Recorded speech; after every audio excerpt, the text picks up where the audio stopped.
আসসালামু আলাইকুম। ক্লাস 8 এর যে অনলাইন জিওগ্রাফি ক্লাস চলছে, আজকে দেখো 2021 সালের 6th ক্লাস। প্রথম 4টি ক্লাসে আমি পৃথিবীর অন্দরমহল সম্পর্কে আলোচনা করেছি এবং প্রশ্ন উত্তরও দিয়ে দেওয়া হয়ে গেছে। তোমরা পৃথিবীর অন্দরমহলের প্রশ্ন উত্তর খুব ভালো করে তৈরি করো। এর আগের ক্লাসেও বলেছি, আজকেও বলছি, কারণ এইটা নিয়ে তোমাদের পরীক্ষা হবে। পরীক্ষার যখন সিলেবাস দেবো দেখবে পৃথিবীর অন্দরমহলই থাকবে, আশা করছি। তাই খুব মন দিয়ে পড়ো। আর এর সাথে আমরা অস্তিত্ব পৃথিবী আলোচনা শুরু করেছি। এর আগের ক্লাসে অস্তিত্ব পৃথিবীর কিছু অংশ হয়েছিল। চলো আজকে পরবর্তী অংশ সম্পর্কে আমরা জানবো। তাহলে আজকে আবার আমাদের আলোচ্য বিষয় অস্তিত্ব পৃথিবী।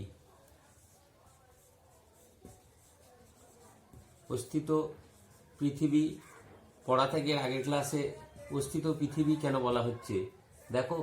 অস্তিত্ব মানে কি? স্থির, আর স্থিরের বিপরীত হচ্ছে অস্থির। সেরকমই যে আমাদের আপাত দৃষ্টিতে পৃথিবীটা মনে হলেও স্থির, কিন্তু আমরা যদি গোটা পৃথিবী পর্যবেক্ষণ করি তাহলে আমরা বুঝতে পারি যে কোনো জায়গায় সকল সময় ভূমিকম্প, নালে কোনো জায়গায় অগ্নুৎপাত, নালে কোনো জায়গায় পর্বতের সৃষ্টি বা কোনো জায়গায় হ্রদের সৃষ্টি এইভাবে হয়েই চলেছে। অর্থাৎ পৃথিবী যে আমরা স্থির মনে করছি, কোনো জায়গায় এরকম স্থির নাই। কোনো জায়গায় পর্বতের সৃষ্টি, নালে কোনো জায়গায় মালভূমির সৃষ্টি, কোনো জায়গায় সমভূমির সৃষ্টি বা কোনো জায়গায় অগ্নুৎপাত ইত্যাদি সকল সময় হয়েই চলেছে। তাই আমরা বলতে পারি যে পৃথিবী যে উপরে আপাত অবস্থাটা স্থির নয়, অস্থিত। এই কারণেই আমাদের আজকে মূল আলোচ্য বিষয় অস্থিত পৃথিবী। অস্থিত পৃথিবী পড়াতে গিয়ে যে অস্থিত অবস্থাটা কেন পৃথিবী, মানে স্থির নয় কেন, এটা পড়াতে গিয়ে দুটো মতবাদের কথা আমি আলোচনা করেছিলাম। একটা হচ্ছে মহাসঞ্চরণ তত্ত্ব, যেটার প্রবক্তা আলফ্রেড ওয়েগনার, এবং একটা হচ্ছে পাত সংস্থান তত্ত্ব, যার জনক বলা হচ্ছে লা পিচো। তাহলে এই দুটো তত্ত্ব কি তত্ত্ব সেটা আমি আলোচনা করেছিলাম। এবং পাত সংস্থান তত্ত্বের যে মূল তত্ত্ব, যে পাতগুলো সব যে অ্যাস্তনোস্ফিয়ারের ওপর ভাসমান অবস্থায় আছে এবং এগুলো চলনশীল, এই বিষয়টা আলোচনা করে আমি শেষ করেছিলাম। আজকে দেখো তারপর থেকে আলোচনা করব যে এই পাতগুলো 3 রকম ভাবে চলনশীল। কেমন চলনশীল? 3 রকম ভাবে চলনশীল। দেখো এই পাতগুলোর 3টে নাম আছে: অভিসারী পাত সীমানা, অপসারী পাত সীমানা, আর একটা হচ্ছে নিরপেক্ষ পাত সীমানা। প্রথম হচ্ছে অপসারী বা গঠনকারী পাত সীমানা। অপসারী বা গঠনকারী পাত সীমানা।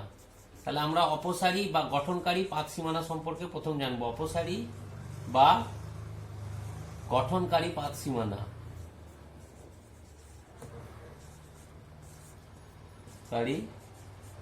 পাত সীমানা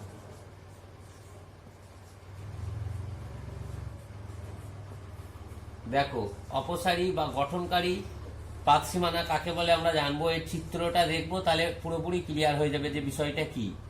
অপসারী বা গঠনকারী আমরা তাহলে জানতে পারলাম যে ভূপৃষ্ঠে নিচে, মানে অ্যাস্ট্রোস্ফিয়ারের উপরে যে পাতগুলো আছে, প্রধানত 6টি বড় পাত এবং 20টি মাঝারি পাত এবং অসংখ্য ছোট পাত দ্বারা গঠিত। এই পাতগুলো সকল সময় সঞ্চরণশীল বা সকল সময় চলনশীল, ধীর গতিতে সকল সময় চলছে। তাহলে এই পাতগুলো কখনো কখনো একে অপর থেকে দূরে সরে যাচ্ছে, কখনো কখনো কাছে আসছে, কখনো কখনো পাশাপাশি দিয়ে চলছে। যখন দুটি পাত পরস্পর থেকে ক্রমাগত দূরে সরে যায় তখন তাকে বলা হচ্ছে অপসারী বা গঠনকারী পাত সীমানা। দেখো আমি চিত্রটা আঁকছি, তাহলে তোমাদের বুঝতে অনেকটাই সুবিধা হবে।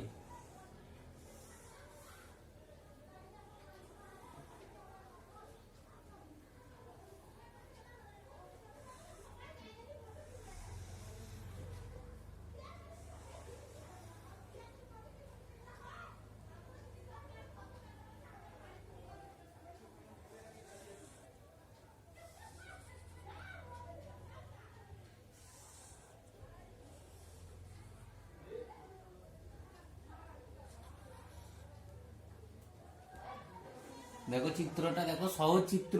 আমি একটু আস্তে আস্তে আঁকছি বলে হয়তো তোমাদের মনে হতে পারে কঠিন, কিন্তু তোমরা আঁকবে দেখবে একবারে সহজ।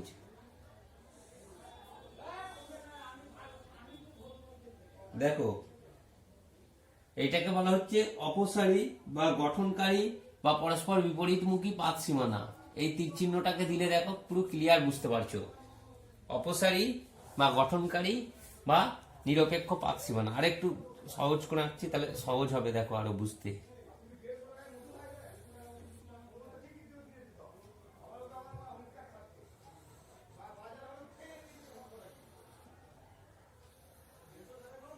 দেখো পুরো বুঝতে পারছো, তীরটা দেখো যে দুটো বিপরীত দিকে সরে যাচ্ছে, দুটো বিপরীত দিকে সরে যাচ্ছে, একে আমরা বলবো অপসারী বা গঠনকারী পাত সীমানা। তাহলে অপসারী পাত সীমানা কি হবে? ভূগর্ভে যে পরিচলন স্রোতের সৃষ্টি হয়, এটা পরিচলন স্রোতের ফলে হয়, ভূগর্ভে যে পরিচলন স্রোতের সৃষ্টি হয় সেখানে দুটি বিপরীতগামী পাতের চলন শুরু হয়। যখন এই দুটো বিপরীতগামী পাত পরস্পর থেকে দূরে সরে যায়, একই বলা হচ্ছে অপসারী বা গঠনকারী পাত সীমানা। এর ফলে কি হয়, ফলাফলটা আমরা জেনে নিই। এর ফলে হয় লাভা, যখনই ফাটল সৃষ্টি হচ্ছে, দুটো পাত পরস্পর থেকে দূরে সরে যাচ্ছে, এই দুটো পাত পরস্পর থেকে দূরে সরে যাওয়ার ফলে এখানে একটা ফাটল সৃষ্টি হচ্ছে। ফাটলের দিয়ে কি হচ্ছে, শৈলশিরা গঠন হচ্ছে, শৈলশিরা গঠন হচ্ছে, লাভা উপর দিকে বেরিয়ে আসছে, ফলে শৈলশিরা গঠন হয়। মানে মহাসাগরীয় পাত দুটি পরস্পর থেকে যখন দূরে সরে যায়, ফলে লাভা উপরে উঠে আসে। এই পাত দুটো যখন পরস্পর থেকে দূরে সরে যাচ্ছে, তখন কি হচ্ছে, লাভা উপরের দিকে উঠে এসে শৈলশিরা সৃষ্টি করছে। ভূত্বকে চ্যুতি সৃষ্টি হয়। চ্যুতি বলতে যে বড় ফাটলগুলো দেখা যায় তাকে আমরা চ্যুতি বলবো, চ্যুতি সৃষ্টি হয়। তাহলে কি কি সৃষ্টি হলো? প্রধানত শৈলশিরা গঠন হচ্ছে এবং চ্যুতি সৃষ্টি হচ্ছে। এবং এই অঞ্চলে সকল সময় ভূমিকম্প বা অগ্ন্যুৎপাত একটা স্বাভাবিক ঘটনা। এই যে অঞ্চলটা, এই অঞ্চলটা, এই দাগটা দেখছো, এই অঞ্চলটায় সব সময় কি হচ্ছে, ভূমিকম্প বা অগ্ন্যুৎপাত সকল সময় ঘটেই চলেছে। এই অপসারী পাত সীমানা সাধারণত দেখা যায় আটলান্টিক মহাসাগর, প্রশান্ত মহাসাগর, ভারত মহাসাগরের তলদেশে এই পাত সীমানাটা দেখা যায়। তাহলে এই অপসারী পাত সীমানা আমরা কি জানতে পারলাম? যখন পরিচালন স্রোতের ফলে পাতগুলির চলন শুরু হয় এবং দুটি পাত পরস্পর থেকে দূরে সরে যায়, দেখো পরস্পর থেকে দূরে সরে যাচ্ছে, ফলে এই দূরে সরে যাওয়ার ফলে যে পাত সীমানা সৃষ্টি হচ্ছে তাকে আমরা বলছি অপসারী পাত সীমানা। এই অপসারী পাত সীমানার ফলে মধ্যেটা ফাটল সৃষ্টি হচ্ছে, ফাটল দিয়ে কি বেরোচ্ছে, অগ্ন্যুৎপাত বা লাভা বেরিয়ে আসছে এবং শৈলশিরা গঠন হচ্ছে, লাভা বেরিয়ে আসছে এবং শৈলশিরা গঠন হচ্ছে। এর সাথে একটা কি হয়, ভূত্বকে অনেক সময় চ্যুতি বা ফাটলের সৃষ্টি হয় এবং অগ্ন্যুৎপাত ঘটে। তাহলে এর ফলে প্রধানত অগ্ন্যুৎপাত ঘটছে। এই যে অঞ্চলটা, এখানে সব সময়ই প্রায় অগ্ন্যুৎপাত, ভূমিকম্প সকল সময় ঘটেই থাকে। তাহলে আমরা অপসারী পাত সীমানা সম্পর্কে জানলাম। 1 নম্বরে অপসারী পাত সীমানা। 2 নম্বরে এইদিকে লিখি, 2 নম্বরে হচ্ছে অভিসারী পাত সীমানা। এখানে চিত্র লিখলে চিত্র বলে তলায় উল্লেখ করে দেবে কিসের চিত্র। চিত্র হচ্ছে অপসারী পাত সীমানা। কি চিত্র? অপসারী পাত সীমানা। চিত্র দিলে এরকম চিত্র দেবে, চিত্র বর্ডার দিয়ে ঘিরে দেওয়ার চেষ্টা করবে। কি করবে? এরকম বর্ডার দিয়ে ঘিরে দিয়ে চেষ্টা করবে। চিত্রর কি নাম, চিত্র দেবে, তবে কমপ্লিট কিন্তু উত্তর হলো। তাহলে এটা 1 নম্বরে অপসারী পাত সীমানা হয়ে গেল। তোমরা এইদিকে চিত্র দিয়ে এইদিকে এরকম লিখতে পারো, এরকম লিখতে পারো। আমার বোর্ডটা ছোট বলে আমি এখানে 2 নম্বর করে আরেকটা চেষ্টা করছি।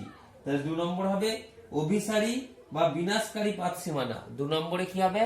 অভিসারী বা বিনাশকারী পাত সীমানা। তোমরা কিন্তু এরকম লিখবে না, তোমরা পরীক্ষার খাতায় এইখানে উত্তরটা লিখে এদিকটা একটা এরকম সুন্দর হয়ে যেন ঘিরে যায় ছবিটা। 2 নম্বর লিখছি অভিসারী বা বিনাশকারী পাত সীমানা।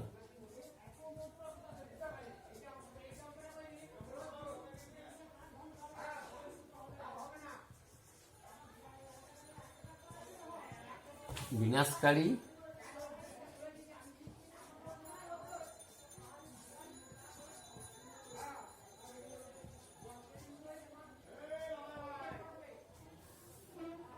অভিসারী বা বিনাশকারী পাত সীমানা।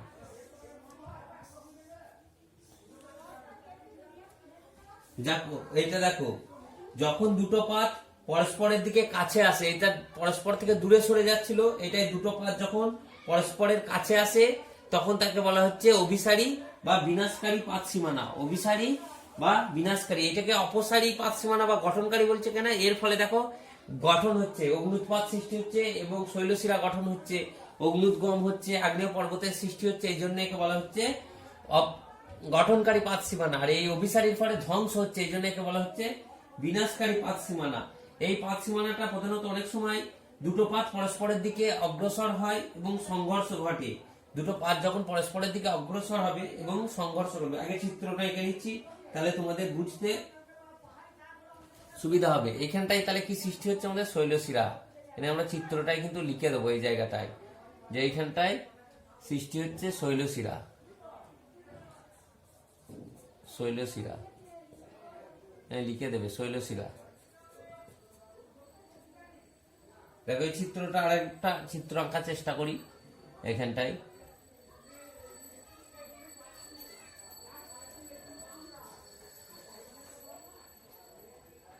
সহজ চিত্র, তোমরা যদি চিত্রটাকে আবার দেখো খুব সহজ কিন্তু।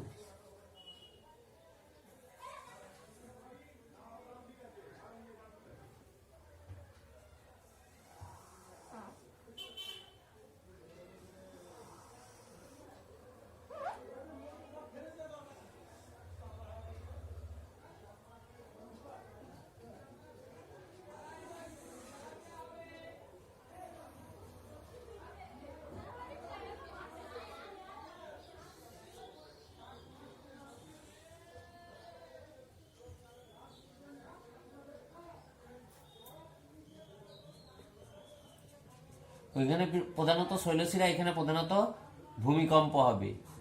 এখানে তাহলে চলন, পাতগুলো চলন কিরকম হবে, এই দিকে হবে এবং পরস্পরের দিকে হবে, পরস্পরের অভিমুখে হবে, পরস্পরের দিকে এখানে চলন হবে। অভিসারী পাত সীমানা, এখানে প্রধানত ভূমিকম্প সৃষ্টি হয়। তাহলে এখানে আমি লিখব ভূমিকম্প। দেখো এবার এইটা দেখো, বিনাশকারী পাত সীমানা বা অভিসারী পাত সীমানা কাকে বলে? যখন দুটো পাত পরস্পরের দিকে অগ্রসর হয়, এই দুটো পাতের মধ্যে কোনো পাতটা ভারী এবং কোনোটা হালকা হয়। এই দুটো পাতের মধ্যে কখনো কোনোটা ভারী এবং হালকা হয়। ভারী পাত কি হয়, অপেক্ষাকৃত ভারী পাত হালকা পাতের নিচে প্রবেশ করে এবং এই যে পাতটা নিচে প্রবেশ করে তার গলন শুরু হয়। তাহলে কি হয়, ভারী পাতটা হালকা পাতের নিচে প্রবেশ করে এবং ভারী পাতটির গলন সৃষ্টি হয়। এই গলনের ফলে সমুদ্র খাত সৃষ্টি হয়, ভূত্বকের বিনাশ হবে। দ্বিতীয় হতে পারে সমুদ্র খাত সৃষ্টি হয়, সমুদ্রের যে খাত হয় সেই গভীরতা খাত সৃষ্টি হয় এবং ভূত্বকের বিনাশ হয়। বিনাশ মানে ধ্বংস। এই যে অঞ্চলটা, এইখানটায় সবসময় প্রতিনিয়তই কি ঘটে, যেখানটায় এইখানে গলনটা শুরু হচ্ছে এই জায়গাটায় প্রতিনিয়তই কিন্তু ভূমিকম্প, অগ্নুৎপাত হয়। এই অঞ্চলেও কিন্তু প্রতিনিয়ত অগ্নুৎপাত এবং ভূমিকম্প হচ্ছে। এই যে ফাটলটা সৃষ্টি হচ্ছে এবং এই যে দুটো পাতের একসাথে পরস্পর, একটা পাত আর একটা পাতের উপরে চেপে যাচ্ছে, এর ফলেও কিন্তু সকল সময় এই জায়গায় ভূমিকম্প বা অগ্নুৎপাত দেখা যায়। এই দুটো পাতের মধ্যে যদি দুটি পাত সামুদ্রিক হয়, এই দুটো পাতের মধ্যে একটা মহাসাগরীয় পাত হয়, একটা মহাদেশীয় পাত হয়। দুটি যদি মহাসাগরীয় পাত হয়, দুটি যদি সামুদ্রিক পাত হয়, তাহলে ভাঁজ খেয়ে অনেক সময় দ্বীপ ও দ্বীপপুঞ্জের সৃষ্টি হয়। দুটোই যদি সামুদ্রিক পাতের সৃষ্টি হয়, যদি দুটো পাতই সামুদ্রিক হয়, তাহলে কি হবে, অনেক সময় দ্বীপপুঞ্জের সৃষ্টি হয়, দ্বীপ ও দ্বীপপুঞ্জের সৃষ্টি হয়। এর একটা উদাহরণ আমাদের প্রশান্ত মহাসাগরের পশ্চিম উপকূল বরাবর জাপান এবং জাপানের যে দ্বীপপুঞ্জটা গঠন হয়েছে, পশ্চিম একদম প্রশান্ত মহাসাগর আছে, একদম পুরো দেখবে পূর্ব দিকটায় প্রশান্ত মহাসাগর আছে, প্রশান্ত মহাসাগরের একদম পূর্ব দিকে এই জাপান দ্বীপপুঞ্জের এইভাবেই সৃষ্টি হয়েছে। আর একটা পাত যদি সামুদ্রিক আর একটা মহাদেশীয় পাত হয়, মানে একটা মহাসাগরীয় পাত, একটা মহাদেশীয় পাত, এই দুটোই যদি সামুদ্রিক পাত হয়, তাহলে কি বললাম, এর ফলে প্রধানত দ্বীপপুঞ্জ সৃষ্টি হয়। যেমন জাপান দ্বীপপুঞ্জের এর উদাহরণ। আর কি, দুটো পাতই যদি একটা সামুদ্রিক হয় আর একটা মহাদেশীয় হয়, তাহলে অনেক সময় ভাঁজকে ভঙ্গিল পর্বতের সৃষ্টি হয়। অনেক সময় ভাঁজকে দুটো পাতই যদি সামুদ্রিক হয়, একটা সামুদ্রিক একটা মহাদেশীয় পাত হয়, তাহলে অনেক সময় ভাঁজকে ভঙ্গিল পর্বতের সৃষ্টি হয়।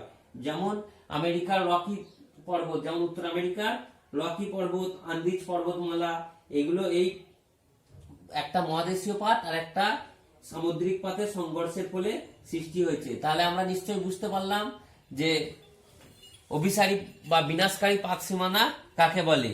তাহলে এখানে আমরা চিত্রতে লিখে দেবো অভিসারী বা বিনাশকারী পাত সীমানা। অভিসারী বা, তাহলে এখানে অভিসারী পাত বলে লিখে দিলাম। তোমরা এখানে কিন্তু চিত্রটা কিসের চিত্র দিচ্ছ বারবার কিন্তু উল্লেখ করবে। আমি বারবার বলছি, চিত্রটা উল্লেখ না করলে ছবিটা অর্থহীন হয়ে যাবে। আর ভূগোলে চিত্রের সাথে একটা ভালো সম্পর্ক আছে, চিত্রে নাম্বার পাওয়ার জন্য।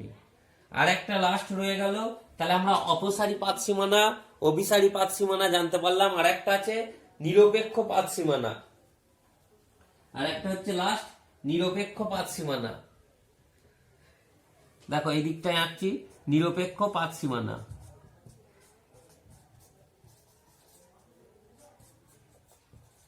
নিরপেক্ষ পাত সীমানা, নিরপেক্ষ পাত সীমানা। নিরপেক্ষ পাত সীমানা চিত্রটা আগে এঁকে নিচ্ছি, তাহলে তোমাদের সুবিধা হবে। দেখো নিরপেক্ষ সহজ করে এঁকে দিচ্ছি, তোমরা এরকমও এঁকে দিতে পারো।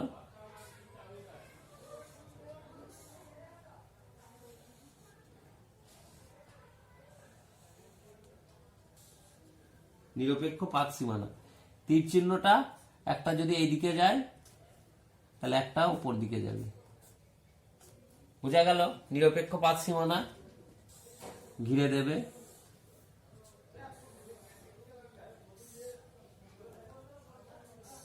নাগাল পাচ্ছি না জন্য বেঁকে যাচ্ছে। দেখো নিরপেক্ষ পাত সীমানা, নিরপেক্ষ পাত সীমানা বলতে দুটো পাতের যখন পরস্পর বিপরীতমুখী বা পাশাপাশি চলন হয়, দুটো পাতের যখন পাশাপাশি চলন হয় তাকে নিরপেক্ষ পাত সীমানা বলে। এর ফলে কি হয়? ভূমিকম্প হয়, চ্যুতি সৃষ্টি হয়। ভূমিকম্প হয়, চ্যুতি সৃষ্টি হয়।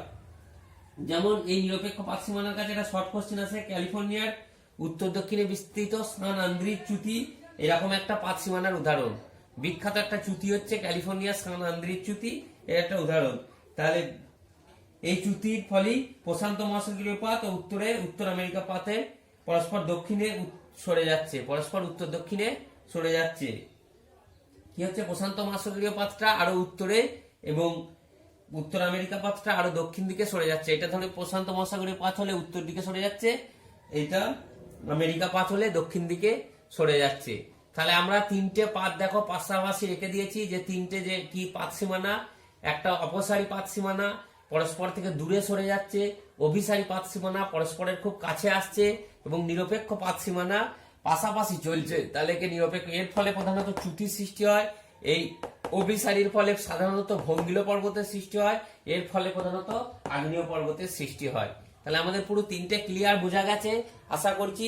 এখানে আমি ক্লাসটা শেষ করব। অস্থিত পৃথিবীর মূল যে আলোচ্য বিষয়, এটা বুঝতে পারলে এই চ্যাপ্টারই মূল পড়া আজকে হলো, যেটা তোমরা বুঝতে পারলে তোমাদের পরবর্তীকালে তোমাদের কোনো জায়গাকার ভঙ্গিল পর্বত সৃষ্টি বা স্তূপ পর্বত গঠন ক্লাস 9-এ যখন পড়বে কি কারণে হচ্ছে তোমরা সহজে বুঝতে পারবে। তাহলে আমি আজকের ক্লাস এখানেই শেষ করছি।